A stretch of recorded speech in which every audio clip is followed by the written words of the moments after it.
Comisión Ocasional de Paro entregó informes sobre la investigación de las manifestaciones de octubre pasado. El Pleno de la Asamblea Nacional tramitará este jueves proyecto de ley para la reutilización de plásticos de un solo uso. Comisión de Fiscalización aprobó cronograma de actividades para dar seguimiento a supuestos actos de corrupción al interior del Instituto Ecuatoriano de Seguridad Social. En el marco de las jornadas anticorrupción, la Asamblea Nacional, la Secretaría Anticorrupción y el Observatorio de Derechos y Justicia organizaron el foro El Lobby en la Política. Los medios legislativos presentan TVL Noticias Emisión Estelar con Belkis Sánchez. Saludos cordiales amigos y bienvenidos todos a la emisión estelar de TVL Noticias en este miércoles 11 de diciembre del 2019. La bienvenida como siempre a quienes nos sintonizan a través de la señal de la Televisión Legislativa del Ecuador, la radio de la Asamblea Nacional y a quienes nos siguen por internet por tvl.asambleanacional.gov.es y por Facebook Live. Enseguida la información.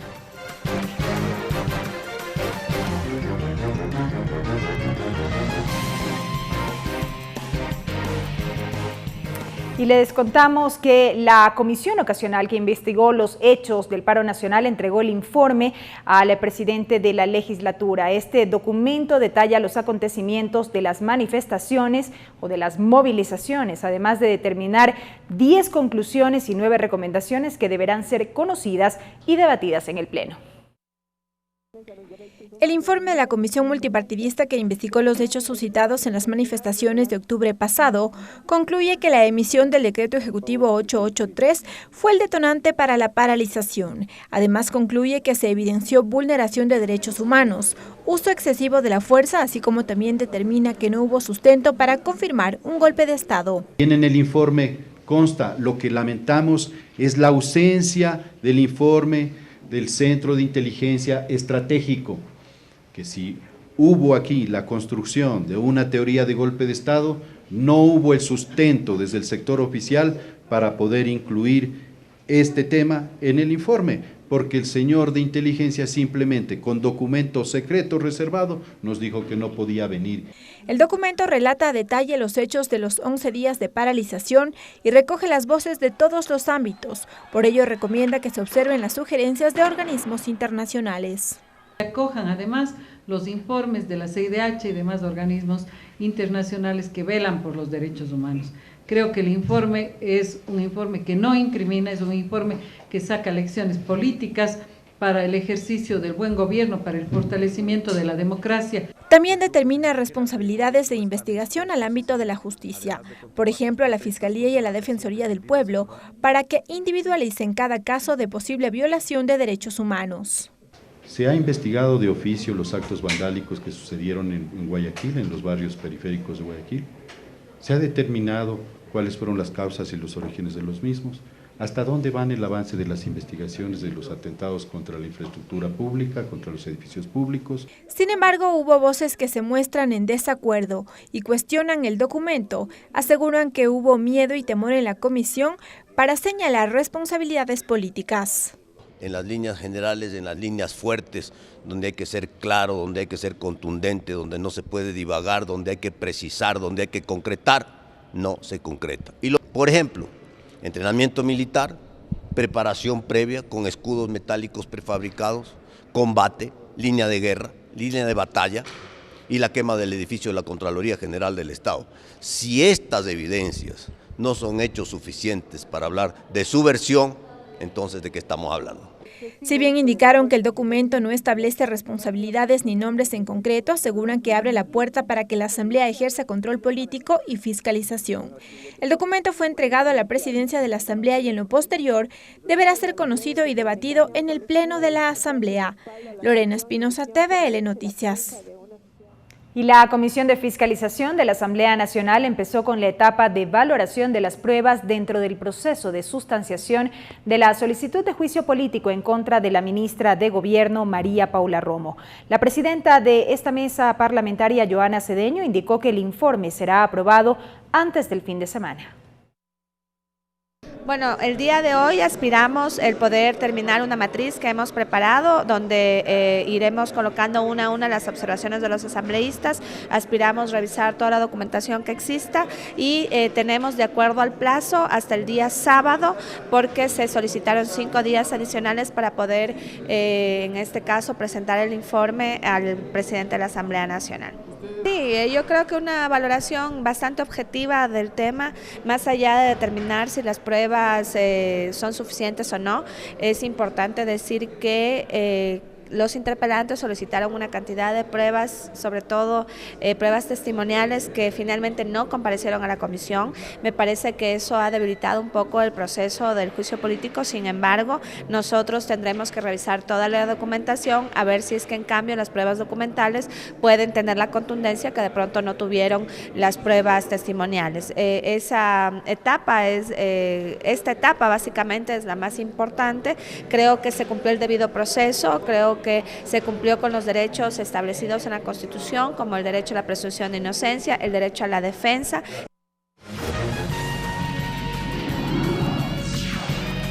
Entrevista. Y bien, como recordamos, amigos, el pasado lunes la Asamblea Nacional aprobó el proyecto de ley de simplificación y progresividad tributaria urgente en materia económica. Esto luego que se cumpliera el segundo y definitivo debate en el Pleno de la legislatura. A propósito de este tema, el presidente de la Asamblea Nacional, el ingeniero César Litardo, concedió una entrevista a los medios legislativos con nuestra compañera de la radio de la Asamblea Nacional, Nancy Monteros. Revisamos esta entrevista a continuación. Ingeniero, qué gusto, tenga usted muy buenos días y siéntase bien recibido en esta su cabina, parte de su casa. Gracias. Buenos días con todos los que nos están escuchando en todo el país, contigo. Bueno, ya extrañamos un poco estar por acá, así que estamos hoy muy contentos de estar aquí. Creíamos que estaba un poquito ingrato con nosotros, pero qué bueno que vuelva a estar. Ocupado. Así es. Señor presidente, bueno, nos vamos a concentrar en esta primera parte de la entrevista sobre el proyecto económico urgente que fue resuelto por el Parlamento ecuatoriano. Hay algunos aspectos que sí quisiéramos que se los vaya puntualizando para que la ciudadanía se entere y se oriente correctamente sobre el alcance de este proyecto de ley. Este proyecto establece una contribución especial por 3 años para que empresas que facturen $1 millón al año tengan precisamente esa obligación de dar esa contribución.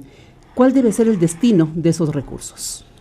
Bueno, primero destacar el hecho de que esta ley que se aprobó en la Asamblea Nacional cumple con esa misión que nosotros asumimos en la presidencia de la Asamblea, buscar consensos y acuerdos que permitan dar leyes de calidad más que de cantidad al país. Una vez más, en una asamblea diversa, con sus complejidades políticas, con un momento de coyuntura no tan fácil, tuvimos la opción de, en base a estos consensos y acuerdos, llegar a cumplir con este propósito de aprobar una ley con 83 votos, como usted manifiesta. Esta ley tiene 2 aristas fundamentales. La primera arista es un grupo de incentivos para varios sectores en donde se busca reactivar y apoyar a los mismos. Y la otra que usted tocaba ahora, un conjunto de tributos que tienen una particularidad, ser progresivos, no afectar a los que menos tienen y buscar que quienes hacen empresa de alguna manera tengan la posibilidad de aportar. Me parece una manera muy racional. Yo le pongo el ejemplo que usted mencionaba, las empresas que facturan $1 millón, su aportación por 3 años de manera única anual es del 0.01%, que si eso lo transformamos en valores económicos, es de una aportación de $1.000, así que es una aportación muy dentro de un marco racional y que puede apoyar en este proceso de reactivación económica del país. Sumado a todos estos temas tributarios que usted ha mencionado, se estima entre 600 y 700 millones de dólares recaudar, pero asimismo está la otra parte, que son los incentivos, que también forman parte de este proceso de reformas que se aplicó en la Asamblea Nacional. Le preguntaba también, señor presidente, el destino que tienen que darse esos recursos. Estos recursos tienen que ir principalmente a buscar reactivación de la economía, a buscar la posibilidad de que se generen proyectos de inversión, proyectos de vivienda, apoyo social, que vayan directamente hacia los ciudadanos que más necesitan, porque la carencia que tiene el Estado con ese gran déficit fiscal que nosotros en este momento afrontamos, es básicamente que por cumplir tal vez con las necesidades básicas que el Estado tiene, ¿no? De hecho, la estructura del Estado tiene médicos, profesores, policía, etcétera, van a permitir tener la posibilidad de nosotros tener con estos recursos frescos para primero ir a los sectores sociales y que esta inversión que se haga desde el Estado permita tener también una reactivación económica en la economía del Ecuador. Otro de los impuestos a los que se refiere este proyecto de hoy, señor presidente de la Asamblea Nacional, tiene que ver con un producto que está siempre muy cercano a nosotros y que es parte de la actividad diaria, las fundas plásticas.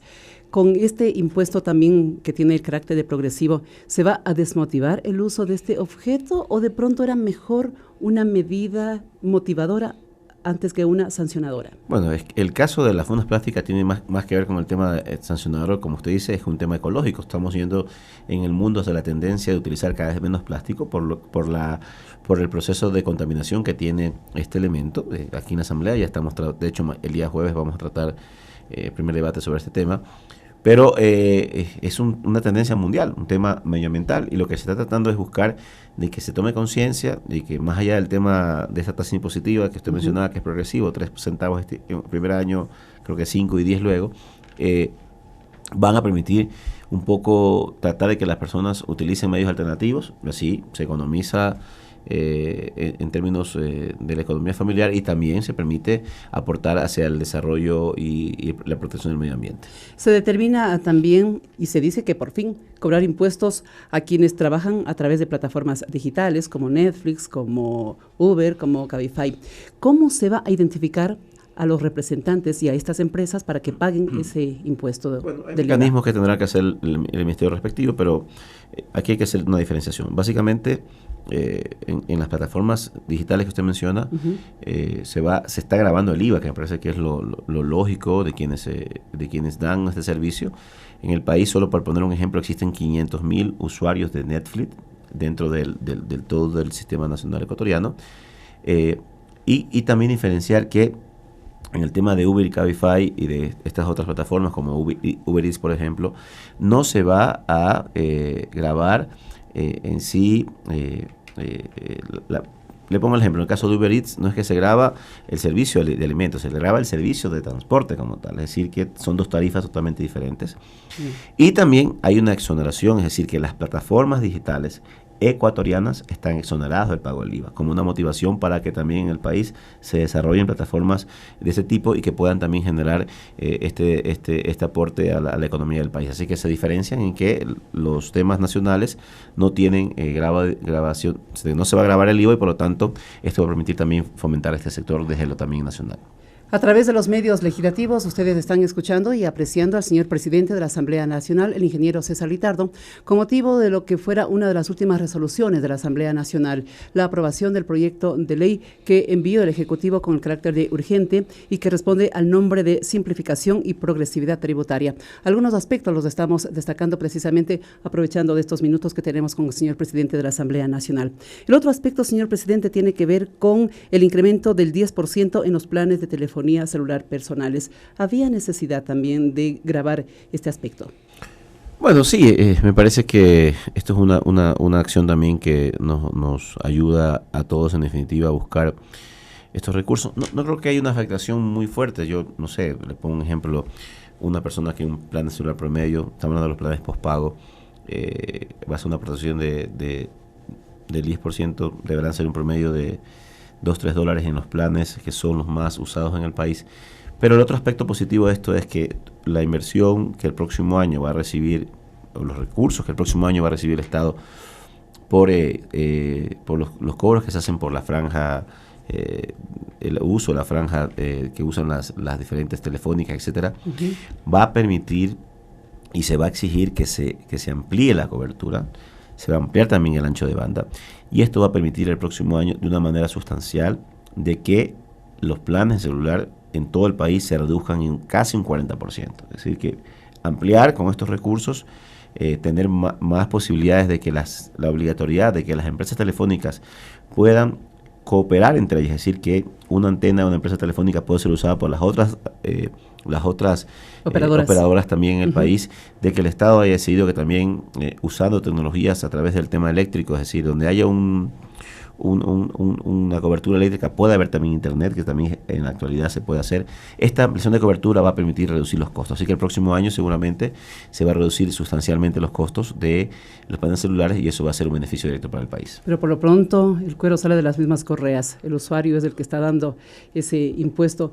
Obviamente con esta expectativa. Hay que ser solidarios, me parece que yo le pongo un ejemplo, el plan celular promedio en el país está en los $20. Si usted solo descuenta el IVA, realmente su aportación va a ser de aproximadamente $1.50 adicional a lo que se paga en este momento. Es un tema muy proporcional, creo que también dentro del marco del proceso de aportación de cada uno de quienes hacemos el país, pero esto, le insisto, va a ser el próximo año mejorado con más calidad, con más cobertura y con una reducción de los costos en términos generales. Señor presidente, le voy a hacer una confesión. Para la siguiente inquietud he tenido que leer una y otra vez el artículo 47 del informe que se aprobó en la noche del día martes con motivo de este proyecto de ley. Y le pregunto de manera textual cómo lo he escrito, porque así lo entendí yo, y cuando yo lo entiendo, entiende la humanidad y media. ¿Por qué se aceptó que las empresas de telefonía móvil paguen el uso del espectro y que esos recursos se destinen exclusivamente a proyectos de telecomunicaciones que deben ser ejecutados por el gobierno central? Es una condición de pago. Yo Telefónica pago, pero usted me construye sistemas de operatividad. Hay que interpretarlo bien, ¿no? En principio, lo que la norma estaba proponiendo era de que estos impuestos, de hecho, esto es un poco lo que yo decía en la parte anterior de la entrevista, de que el Estado está garantizando una mayor cobertura, un mayor ancho de banda. Existen aproximadamente 850 parroquias rurales del país que no tienen acceso, que no tienen servicio. Que vamos a tratar de que como Estado se pueda dar cobertura a todos. La normativa inicial decía de que sean las mismas empresas privadas las que hagan esta construcción, es decir, en vez de pagarle los recursos al Estado, no se los haga, sino que lo haga directamente la empresa privada. Lo que se cambió ayer, lo que usted establece, es de que esto sea en la primera etapa igual, es decir, que haya una obligatoriedad de que el Estado mejore la cobertura, mejore los servicios, mejore todo el proceso de telecomunicaciones en el país, pero que sea el mismo Estado quien lo haga. Es decir, el Estado va a ser quien contrate, quien fiscalice estos procesos y quien decida qué proyectos hacer. La empresa privada lo que va a hacer es nada más hacer su aporte como tal y poder generar este proceso y que con eso se garantice. Por eso es que es importante que tengamos nosotros la condición de entender bien esto, ¿no? De que el Estado ecuatoriano... Puede ser una está ahí en el último artículo, el Estado ecuatoriano dice, el Estado ecuatoriano a través de la Secretaría de Contratación Pública será quien ejecute y fiscalice y planifique los proyectos para la ampliación de la cobertura. ¿Por qué es importante esto? Porque no solamente es el tema de ampliar por ampliar. Mayor cobertura nos permite tener nosotros mayores accesos a muchos servicios más. Por ejemplo, esto va a permitir ahorrar muchos recursos en temas de salud pública. Es decir, si el Estado tiene mayor cobertura, puede implementar, y de hecho hay un programa piloto, lo que tengo entendido, para telemedicina, en donde ya va a evitarse que la persona, tal vez en las zonas rurales, por ejemplo, pueda acceder a un centro de salud un poco distante por una enfermedad tipo viral o de tipo infecciosa, que tal vez se pueda, a través de una telellamada, una videoconferencia, se pueda acceder hacia su consulta como tal. Eso va a ahorrar, se estima ahorrarse, si se aplica este sistema, solamente en salud pública, más de $300 millones. Así que me parece que es importante ampliar la cobertura y tener la posibilidad de con eso generar mejores accesos a los servicios que el Estado brinda a los ciudadanos. Era importante ese punto, señor presidente, porque ha explicado, como usted nos ha hecho, significa que la operadora particular generalmente invierte en donde hay rentabilidad. Así es. Y al Estado le conviene, hasta por ahorro en el futuro, dar servicio en donde no siempre es rentable, pero que con el transcurrir del tiempo significa ahorro, como usted lo ha dicho. Ahorro, desarrollo, muchas cosas más que tienen que ver con el tema de... Le agradezco por esta respuesta, porque también a mí me saca de una curiosidad que me había dejado muy inquieta respecto de esta materia. Para quienes se suman a nuestra sintonía, queremos indicarles que estamos con el señor presidente de la Asamblea Nacional, el ingeniero César Litardo, pasando revista a algunos de los aspectos que se destacan del proyecto de ley de simplificación y progresividad tributaria que aprobó la noche del martes el Pleno de la Asamblea Nacional. Vamos al tema de las cervezas, señor presidente. ¿Por qué? No hay cerveza, aquí hay cafecito y agua aromática, o alguien me dijo una agüita contemporánea, son las agüitas de vieja, no se preocupe. La cerveza, ¿por qué darle un mayor peso tributario a la industrial antes que a la artesanal? Por lógica, ¿no? Es el nivel de Pero la artesanal es más cara. El nivel de competitividad es más barata. Sí, pero la industrial tiene por ende la posibilidad de, por su forma de producir, industrialización, la economía escala y los costos de oportunidad son menores por la misma economía escala como tal. Por lo tanto, hay que incentivar para que la cerveza artesanal tenga una motivación a seguir creciendo. En el momento en que la cerveza artesanal crece, también va enfocada a otro público objetivo. La cerveza artesanal tiene tal vez otro grupo consumidor tal vez diferente a de la cerveza industrial. Pero en definitiva, la intención es motivar, porque al final también la cerveza artesanal tiene muchos elementos colaterales como son empresas familiares, son empresas que se desarrollan desde abajo, son emprendimientos que necesitan también tener motivación y generar otras opciones más en este ámbito. Así que esperemos que esto permita que el sector artesanal de cerveza se pueda ampliar, se pueda volcar hacia la industrialización y con eso también poder tener la posibilidad de motivar este sector. Así que también es un tema muy relevante, motivar a los pequeños, a los emprendimientos, para que sigan creciendo y tener más opciones de desarrollo económico en esta área. Generalmente no lo hago, pero en este momento me voy a poner como abogado del diablo. La cerveza industrial es la que genera mayor número de plazas de empleo actualmente. ¿Por qué no darle también incentivos para que no disminuya ese número de trabajadores, de gente que depende de la venta, de la comercialización? Bueno, seguramente no va a disminuir. Me parece que la cerveza industrial es un producto que tiene un gran posicionamiento en el mercado ecuatoriano. También es un poco este concepto de progresividad de las empresas que tienen un mayor nivel de facturación y de desarrollo versus las que recién empiezan, pero en definitiva me parece que sí hay que tratar de buscar un equilibrio en este sentido y también darle un elemento de desarrollo a un sector que también se está desarrollando de gran manera en el país. Tenemos otros aspectos que también quisiéramos pasar revista, señor presidente. Los incentivos. Sí, y precisamente para allá vamos, porque ¿cuáles son aquellos beneficios tributarios muy puntuales para el sector productivo y turístico que se vio afectado el pasado mes de octubre con el tema de las movilizaciones? Bueno, en las provincias que tuvieron una gran afectación por el tema de la incidencia del paro, se está reduciendo un 10% la posibilidad del pago del impuesto a la renta. Eso me parece que es importante. Estos sectores que fueron afectados de manera directa, varias provincias de la zona central y algunas provincias más, se está eliminando dentro de este proceso en la ley en las provincias de Manabí y Esmeraldas, en donde el Estado ecuatoriano en un momento dado hizo algunos planes de vivienda o trató de dar algún tipo de beneficio para viviendas a quienes perdieron sus hogares en el lamentable terremoto que pasó hace varios años en el país. Había que poner una contraparte, un copago.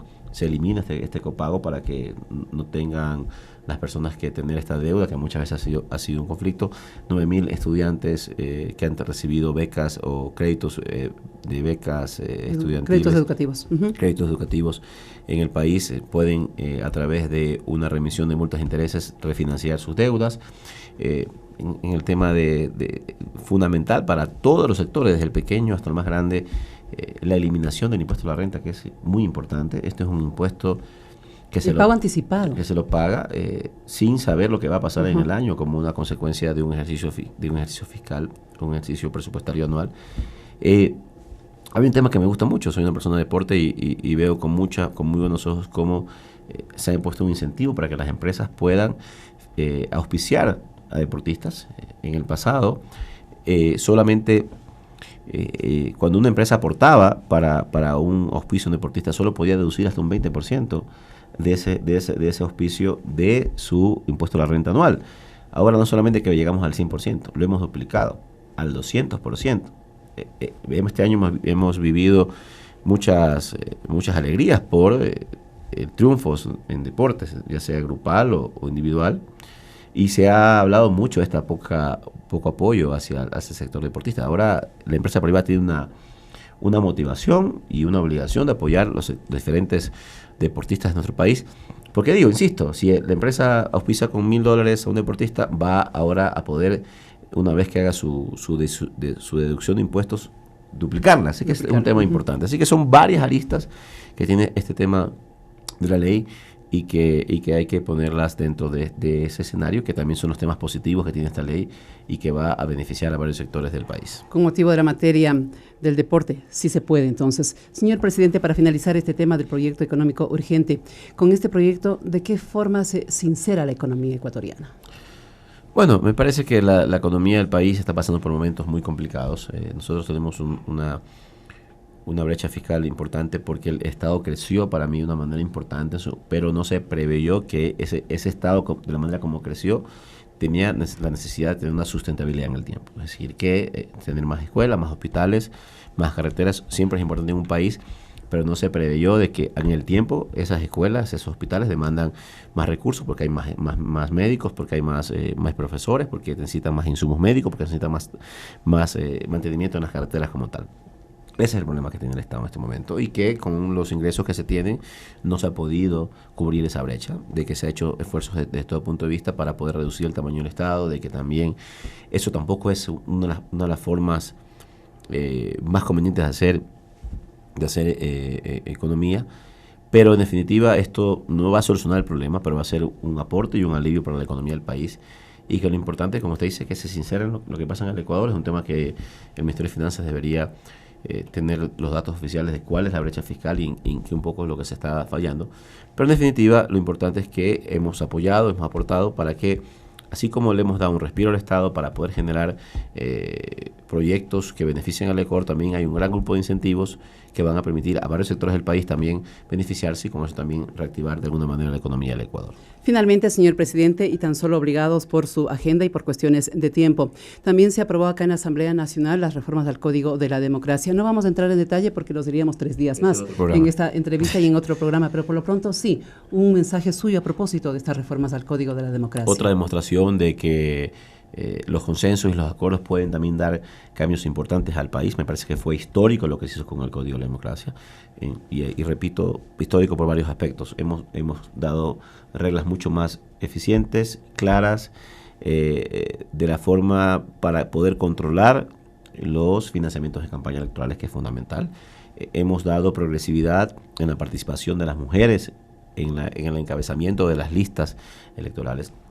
Estamos promoviendo la participación de jóvenes para una renovación de la política en el país. Estamos cerrando cualquier tipo de brecha o cualquier tipo de artificio que se había en el pasado sobre la justicia electoral para que no pase lo que pasó en las últimas elecciones. Así que son varios temas positivos, un método de distribución de escaños más equitativo y que permite la mayor participación de actores políticos en los territorios como tal. Así que son varios elementos que se han tratado y que han sido recibidos de buena manera por la sociedad ecuatoriana y que demuestran de que cuando hay procesamientos correctos, consensos y acuerdos, la Asamblea también da respuestas importantes e históricas como esta al país.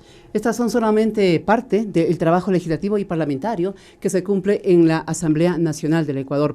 Habrá otra oportunidad en la cual pasaremos revista con el señor presidente sobre lo que ha sido este 2019 en materia legislativa, en materia parlamentaria y por supuesto en materia de fiscalización, que es otra de las obligaciones que contempla la Constitución para el Parlamento ecuatoriano. Gracias, señor presidente. Será hasta una próxima oportunidad. Gracias, amigas y amigos, tanto oyentes como televidentes. Hasta una próxima ocasión.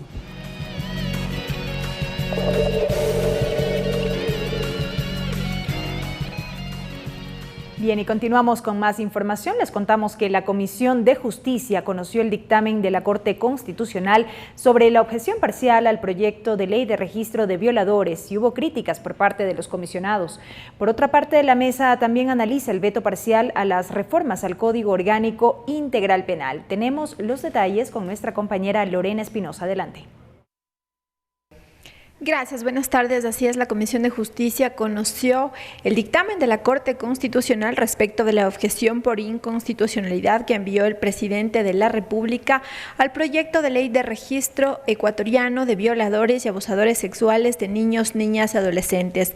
Tras conocer y leer este documento, los comisionados lamentaron que la propuesta tenga que archivarse, pues así es la disposición de la Corte Constitucional y más bien dijeron que el veto tuvo tintes políticos. Esto es absolutamente dirigido, lo sé, lo lamentable, lo indigno, lo poco ético es que por retaliaciones se peguen con los niños, lamentablemente. A mí me parece que esto es una barbaridad. Yo todo mi apoyo, mi estimada Lourdes, yo creo, tengo que convencerme de que existe una verdadera rehabilitación social.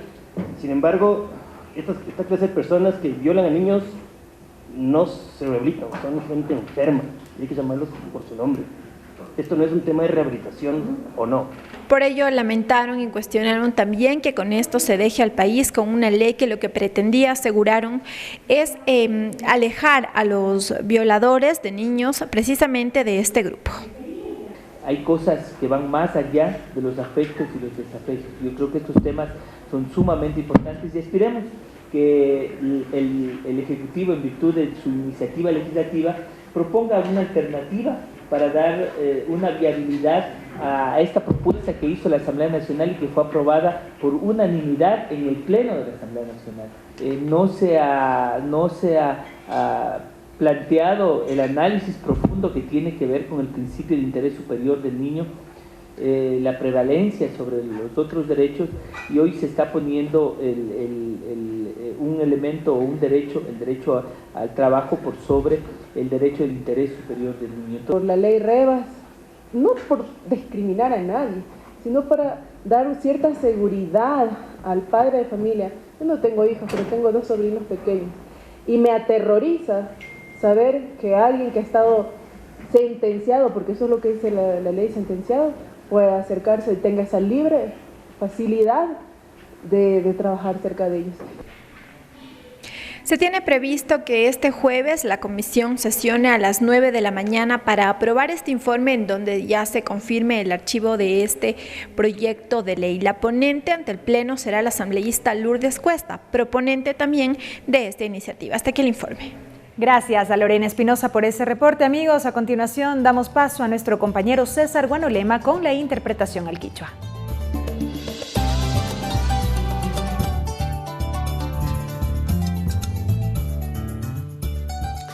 Minka chihuayche gayukuna ñukunchi ñami kasna kaychishi kikimpa wasimancha mukunchi kichwa shimipi willaykunawan mashi Belki Sánchez allichishi willaykunawan kaypi kallarinchik. Informe Comisión Paro.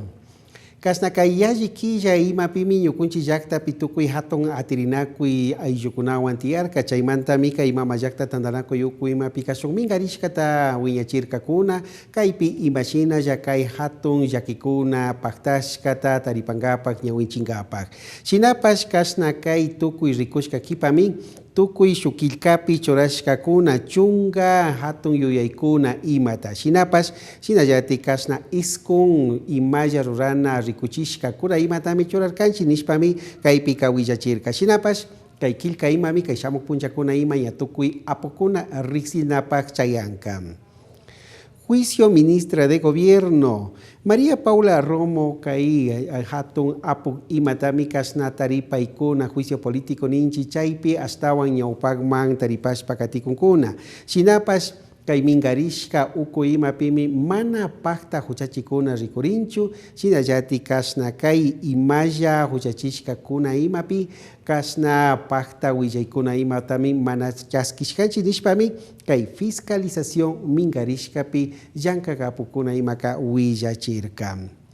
Comisión Justicia shinallati kay mingarishka uku imapimi kasna kay hatun llaqta pushak kutimpas kay ley de registro de violadores kay kamachi allichinapak rikuchishpa kachashka imata kaypika rimanakukunkuna.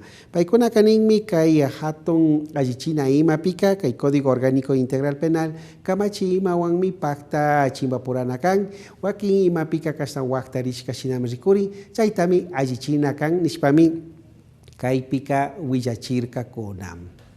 Hasta aquí la interpretación en el quichua.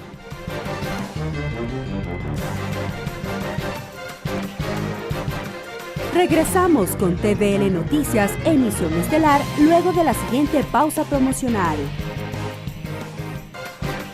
Continuamos con TVL Noticias, emisión estelar. Más noticias, amigos, gracias por acompañarnos. El legislador Marcelo Simbaña presentó la mañana de este miércoles una propuesta de enmienda a la Constitución. Este documento deberá ser remitido a la Corte Constitucional para su análisis y dictamen sobre la constitucionalidad de la iniciativa. Lo que queremos hacer es que los legisladores, la Asamblea Nacional, no sea un simple observador de la proforma presupuestaria y la planificación cuatrianual, sino que también la Asamblea Nacional y sus legisladores puedan reformar la misma.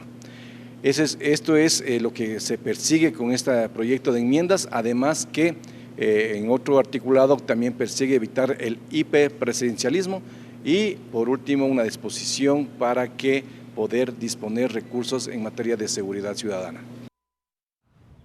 Y les contamos que el Pleno de la Asamblea Nacional tramitará en primer debate este jueves el proyecto de ley para la reutilización de plásticos de un solo uso. La sesión está convocada para las 10:15. El Pleno de la Asamblea Nacional sesionará este jueves 12 de diciembre a las 10:15, con el fin de tramitar el primer debate del proyecto de ley para la racionalización, reutilización y reducción del plástico de un solo uso en el comercio. Los parlamentarios analizarán el informe que preparó la Comisión de Desarrollo Económico y que tuvo el respaldo unánime de sus miembros. La normativa plantea regular la reducción progresiva de plástico de un solo uso y reemplazarlos por productos biodegradables, además de proteger la salud humana, el ambiente y la naturaleza. A partir de los 60 días de que la ley esté en vigencia, se plantea prohibir el expendio y uso tanto de bolsas como de envases de plástico de un solo uso en los parques nacionales, áreas protegidas, playas, riberas de río y lagunas. Por su parte, en el plazo de 36 meses, estará prohibido fabricar e importar bolsas y envoltorios cuya degradación generen contaminación por microplásticos, sustancias peligrosas. El proyecto plantea también tareas de educación y sensibilización a través de la Autoridad Ambiental Nacional, el ente rector de la educación, los municipios, los fabricantes o importadores. Ricardo Bravo, TVL Noticias. La Comisión de Derechos Colectivos avanza con el tratamiento de las reformas a la Ley de Comunicación. Asimismo, esta mesa escuchó una denuncia por parte de exoficiales que fueron separados de las Fuerzas Armadas por no aprobar un curso en la Escuela Politécnica del Ejército. En el marco del tratamiento de las reformas a la Ley de Comunicación, la Comisión de Derechos Colectivos recibió al asambleísta Fernando Callejas, quien expuso el alcance de su proyecto de ley que propone limitar el gasto en publicidad en el sector público. Estamos eliminando la posibilidad, reitero, de informar de los gobiernos, de cualquier nivel de gobierno. Estamos limitando esta facultad que tienen estos organismos públicos para que no exista este dispendio. Se busca definir que el monto asignado a la difusión de la publicidad y propaganda estatal no supere el 0.2% del presupuesto anual correspondiente a las funciones y entidades estatales. Con ello, dijo, se evitaría el excesivo gasto en la difusión de publicidad, así como la utilización de recursos para fines políticos y electorales. Que lo que ha sucedido, no siempre, pero algunas veces, funcionarios públicos haciendo mal uso de este derecho que tienen de informar, muchas veces se promocionan personalmente a esas autoridades y esto no puede suceder porque con los recursos públicos no se puede obviamente promocionar la figura política de una persona. Por otra parte, la mesa legislativa recibió a José Farinango y a su abogado, quienes denunciaron ante los comisionados que fue separado de la Escuela Politécnica del Ejército sobre la base de un reglamento de educación que fue derogado por la Ley de Educación Superior. Asimismo, dijo que los militares no tienen las mismas posibilidades que los civiles. Desde el 2015 al 2017 dentro de unidades con limitada de competencias, con cuidado por nuestros mandos militares, con el miedo de que nosotros podamos afectar a la institucionalidad de Fuerzas Armadas. Lo que hacen es aplicar esta norma del reglamento de la Fuerza Terrestre y separaron de la ESPE a los oficiales y por consiguiente tuvieron que ser eliminados de la carrera y ahora están fuera de las Fuerzas Armadas. El presidente de la mesa legislativa anunció que pedirá al ministro de Defensa, Osvaldo Jarrín, que informe las razones por las cuales 5 oficiales de las Fuerzas Armadas fueron separados del Ejército tras no aprobar un curso en la ESPE. Lorena Espinosa, TVL Noticias. Y representantes de la banca pública presentaron observaciones al artículo 52 del proyecto de ley de pesca sobre la hipoteca acuícola. Delegados de la CFN, Ban Ecuador, Banco del Pacífico y de la Secretaría de Recursos Pesqueros solicitaron implementar mecanismos que den garantías para los concesionarios, pues argumentaron que hay barreras legales. La hipoteca acuícola es la alternativa a través de la cual los concesionarios de las zonas camaroneras podrían hipotecar total o parcialmente los terrenos concesionados por el Estado para ser sujetos de créditos productivos. Este aspecto concitó el debate al interior de la Comisión de Soberanía Alimentaria. Desde la banca pública expusieron las ventajas y desventajas. Carlos Tamayo, gerente general de Ban Ecuador, consideró plantear un mecanismo que valore la concesión. Él argumentó por qué. Cuando yo tengo una concesión, la concesión es un derecho. Lo primero es que si yo voy a establecer que la concesión va a garantizar una operación, debería también establecer un mecanismo que establezca cómo voy a cuantificar el valor del derecho. Desde la Corporación Financiera Nacional y del Banco del Pacífico, coincidieron en implementar mecanismos que permitan el acceso a crédito, pero además seguridad y garantías para ello. La garantía es un problema de acceso a crédito, pues existe el Fondo Nacional de Garantía.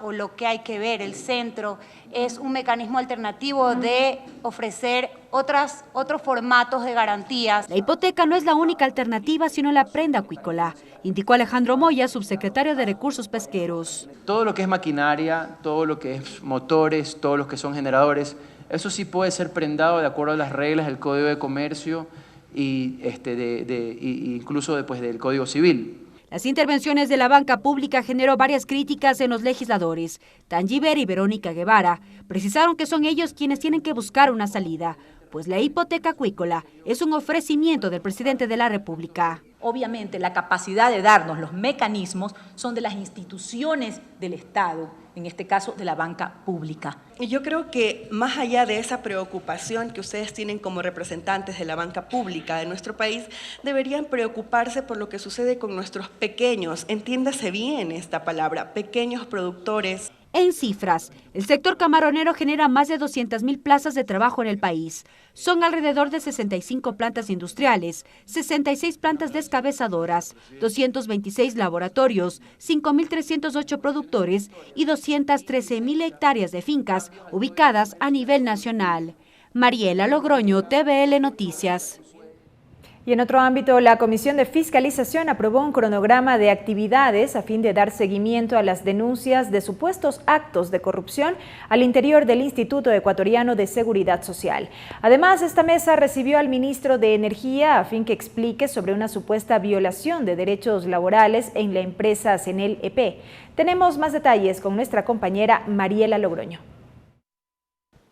Así es, gracias, muy buenas tardes. 2 puntos fueron tratados al interior de la Comisión de Fiscalización este día miércoles. Uno de ellos, la aprobación de un cronograma de actividades. Esto para dar seguimiento a supuestos actos de corrupción al interior del Instituto Ecuatoriano de Seguridad Social. Para ello, la mesa legislativa prevé convocar a varias autoridades, pero además la novedad es que los ciudadanos y ciudadanas que en algún momento resultaron afectados o tal vez fueron testigos de estos actos de corrupción puedan realizar las denuncias respectivas aquí en Asamblea Nacional. Para ello, en gestión documental se receptará la respectiva denuncia con los requisitos y documentos necesarios que sustenten esta denuncia, que será tratada al interior de la Comisión de Fiscalización como un insumo más para el seguimiento de supuestos actos de corrupción. Desde el día lunes iniciará entonces este tipo de actividades al interior de la mesa legislativa. Ya en otro tema, les informamos que el ministro de Energía, José Augusto Briones, informó los avances con respecto a las denuncias que fueron presentadas también tiempo atrás por el Comité de Trabajadores de la empresa Cenel EP por supuesta violación a los derechos laborales. Escuchemos parte de las novedades que justamente trajo el secretario de Estado. En lo referente al no reconocimiento de derechos de los trabajadores, las enmiendas constitucionales publicadas en el Registro Oficial 653 de 21 de diciembre de 2015 refiere, artículo 9 en su parte final, en virtud de que el Estado y la Administración Pública tienen la obligación de velar por el interés general, solo habrá contratación colectiva para el sector privado. De su lado, los legisladores, a más de saludar estas iniciativas por parte del ministro de Energía, que está recientemente en su cargo, solicitaron que además se ponga énfasis en otros aspectos, como por ejemplo, qué pasa con el parque automotor que necesita renovación, también que no hay un manual de riesgos que puedan manejar los trabajadores y qué ocurre también con los sueldos pendientes. He escuchado con atención que ha firmado un acta transaccional beneficiando a los derechos de los trabajadores para poder incrementar la remuneración para ellos, también como a los jubilados. Quiero decirle que eso también lo aplaudo. Yo creo que es importante dar solución rápida a esto. O sea, si es que hay exceso de cobros, veamos qué pasa. Cabe señalar nada más que la Comisión de Fiscalización para el Tratamiento de este tema creó varias subcomisiones que visitaron las provincias de Los Guayas, Los Ríos, Santa Elena, Santo Domingo y Buena Fe, a fin de constatar y conversar con los trabajadores de estas supuestas violaciones a los derechos laborales. Además, esta empresa se encarga prácticamente de la transmisión y distribución de electricidad, con 51 centrales de generación eléctrica, 37 térmicas y 6.000 kilómetros de línea de transmisión. La Comisión de Fiscalización hace un seguimiento, esto una vez que también las personas que denunciaron presentaron sus pruebas y también las autoridades respectivamente. Es la información que se genera al momento desde el Salón de Expresidentes de la Asamblea Nacional. Muy buenas tardes. Gracias, Mariela, por ese reporte. Y ahora les contamos que 12.693 maestros comunitarios solicitan que el Ministerio de Educación reconozca el derecho a la afiliación al Seguro Social y el acceso a los montos por jubilación. En este contexto, la Comisión de Educación analiza incorporar esta propuesta en el proyecto de reformas a la Ley Orgánica de Educación Intercultural. Los maestros comunitarios y la Comisión de Educación se han reunido durante varias ocasiones para analizar el mecanismo para que este sector de educadores sea reconocido con la afiliación al Seguro Social y, por ende, reciban los montos por jubilación. Es así que la Comisión resolvió incorporar una disposición transitoria en el proyecto de ley económico urgente con este tema. Sin embargo, por la redacción del documento, no alcanzó a reconocerse a todos los maestros. El presidente de la mesa legislativa, Jimmy Candel, explica la razón. Creo que, si bien es cierto, hicimos una lucha, hicimos una buena defensa, pero no está culminada como hubiéramos querido y como aspiramos. Araceli Puetate, representante de los maestros comunitarios, dijo que este sector lleva 14 años en la lucha para que se reconozcan estos derechos. Porque lamentablemente no debemos dejar ninguno de los compañeros educadores populares a nivel nacional. No debemos dejar y estamos totalmente preocupados de que se vaya a quemar el pan en las puertas del horno. De igual forma manifestó Glenda Caguas del Guayas, quien además informó que son más de 12.000 maestros quienes deben ser reconocidos. 12.693 educadores populares que se benefician y que prácticamente están con edades avanzadas y enfermedades catastróficas que, si no se hace pronto, prácticamente no pueden disfrutar de que es un derecho. La Comisión de Educación elaboró una subcomisión para que resuelva este tema. Noralma Zambrano es la coordinadora y dijo que durante el año de trabajo se resolvió que se incorpore un capítulo en la ley urgente. Reducción de intereses, multas y recargos para obligaciones patronales con el Instituto Ecuatoriano de Seguridad Social.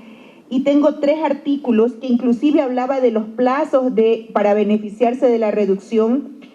Como esto no se dio paso, como planteó la Comisión de Educación, ahora trabajarán en una propuesta donde se incorpore este tema en el proyecto de reformas a la LOEI. Además, convocarán a los representantes del Ministerio de Educación para que tomen medidas sobre este asunto. Tatiana Sonnenholzner, TVL Noticias.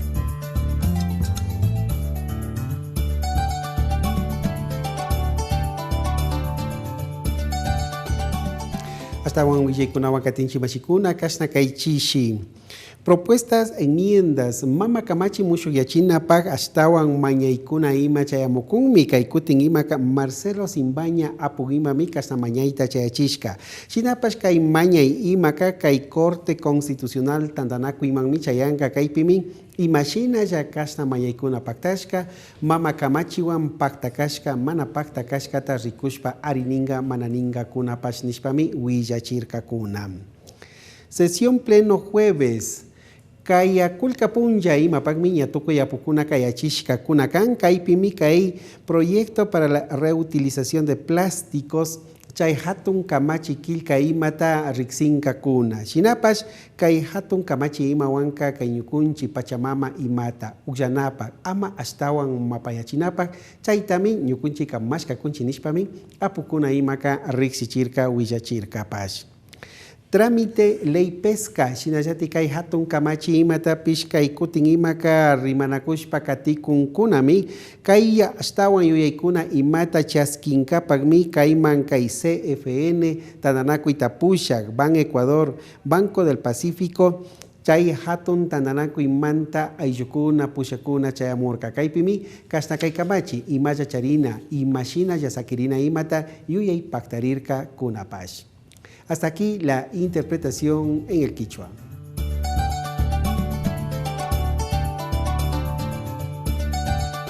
Y en el marco de las jornadas anticorrupción, la Asamblea Nacional organizó un foro sobre el lobby en la política.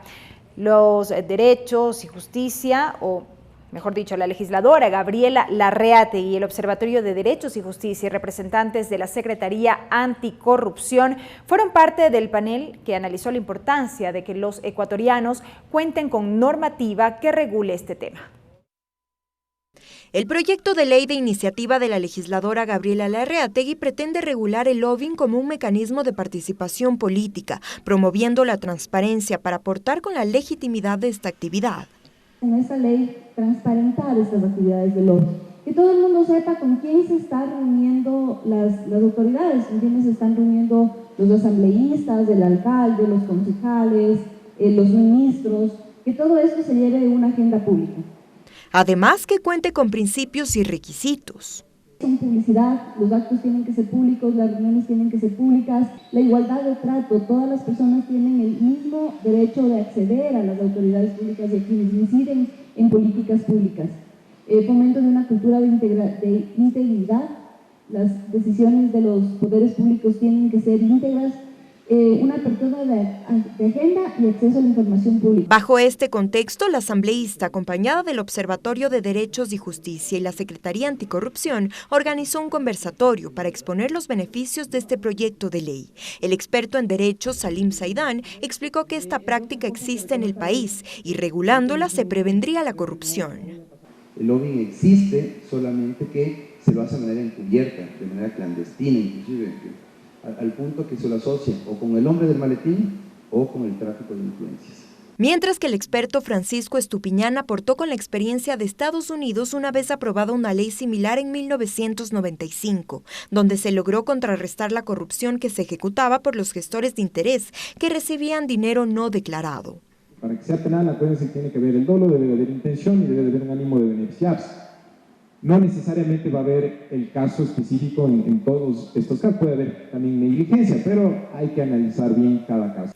El proyecto de ley del lobby todavía no ha sido calificado por el Consejo de Administración Legislativa. Esta iniciativa legal fue presentada por la legisladora Gabriela Larreategui en septiembre de este año y es comparable con la ley chilena, que según un informe de este país reveló resultados positivos desde su aplicación. Tatiana Sonnenholzner, TVL Noticias. Y atención con lo siguiente, amigos, con 7 votos a favor, la Comisión de Justicia y Estructura del Estado aprobó el informe respecto del veto parcial del Ejecutivo al proyecto de reformas al Código Orgánico Integral Penal. La mesa legislativa recomienda ratificarse en 25 artículos y allanarse en 12. Los últimos relativos al contrabando de combustibles en provincias fronterizas, revocatoria de medidas de protección en casos de violencia contra la mujer y comercialización del suero de la leche. Tendremos la ampliación de esta información en nuestras siguientes emisiones de noticias. Mientras tanto, revisamos la agenda de actividades prevista para este jueves 12 de diciembre en la Asamblea Nacional. Agenda de actividades.